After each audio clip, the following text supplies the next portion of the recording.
what's up you guys, this is Rob from A Gay Guy Plays, and today I'm going to give you the rundown on the Warframe that's going to show your enemies what it means to hit the deck, Hydroid. Now with the release of Update 13, we get another addition to the Warframe roster. The water-based Hydroid comes with an array of disruptive abilities and possibly a pirate ship? Now, whether this pirate ship is real or some sort of delusion, possibly brought on by pollution from the Grineer shipyards, either way we get a fun new toy to play with, especially if you're into dangly bits. Now personally, I find him as fun as he is weird to look at. I was actually extremely surprised when I started leveling him up, because everything on the dev stream was actually a whole lot bigger in person, and, you know, that's always a plus. Not only were his abilities fun to use, but they actually synergized really well with each other. And while his damage output isn't anything to write home about, he's got a whole lot of control and can easily lock down bottlenecks and protect the cryopod. You can find his parts by collecting Delta, Gamma, Kappa, and Omega beacons from Grineer Persecutors on Ceres, and then use the frequency triangulator the Lotus sent to your inbox to craft a key that will eventually lead you to Vahek himself. Defeat him, and he'll give you one of Hydroid's components. Then build him in the foundry by using the blueprint found in the marketplace for 50,000 credits. Now, if that sounds like too much work for you, you can always pick him up pre-built along with the catalyst in the market for 300 plat. There's also a bundle, but I'll leave you to dig up that treasure yourself. Now let's take a look at what this pirate's packing. His first ability, Tempest Barrage, calls to his pirate ship and orders for a volley of projectiles to be launched at a targeted location. Now, I have to say that this does not feel like a first ability to me. Even without a range mod, it can pellet a good-sized area, dealing damage and reliably knocking down anything caught in it. While at later levels the damage isn't amazing, it can provide you with enough cover fire to clean up with melee, or pick off anything that survives with your ranged weapons. And to top it off, it also synergizes extremely well with the rest of his abilities. His next ability, Tidal Surge, turns him into a rushing wave that knocks down all enemies in his path, and carries them along with him. Think of this as a lower damage slash dash with knockdown and a little bit of drag. Note that this does not carry all the enemies caught in it to your end location, but instead they literally skid along the ground a little bit.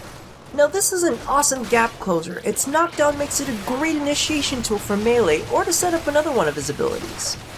His third ability is Undertow. It causes Hydroid to liquefy into a stationary pool of water, causing all aggression towards him to melt away, temporarily at least. In addition, any enemies that get caught in or happen to wander into the puddle will be pulled into the Undertow and dealt damage over time. Now, the damage on this isn't anything spectacular, which seems to be the running theme here, but can take some heat off of you while you recharge some shields. It's definitely an awesome way to momentarily excuse yourself from the crossfire when you found that you've got a little too caught up in the new combos to realize that you may have bitten off a little bit more than you can chew. And did I mention, when you come back up, any remaining enemies will be in a prone position, making them ripe for good stabbing.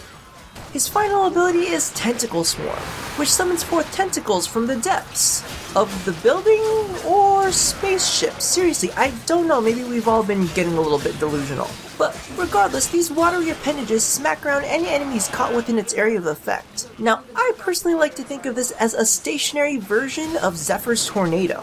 So, I've said it before, I always feel like ultimates that have utility are far superior to pure damage ones. It synergizes fantastically with the rest of his abilities, using Undertow on approaching enemies in order to get them grouped up, then tossing down a Tentacle Swarm once they come back for air.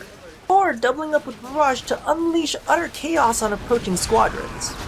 So, my final verdict, I think he's fantastic. I enjoy playing him a lot in both group and solo settings. Now, is his control as good as the top-end frames like Nyx or Vauban? No, not as good, but still definitely solid. Is he as survivable as, let's say, Valkyr or Rhino?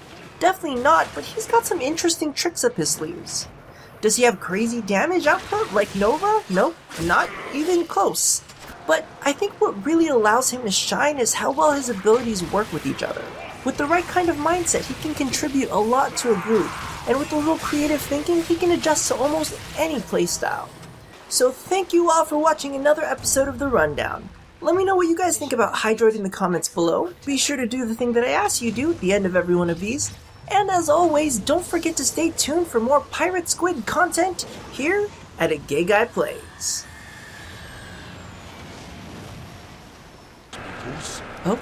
Oh, here he comes.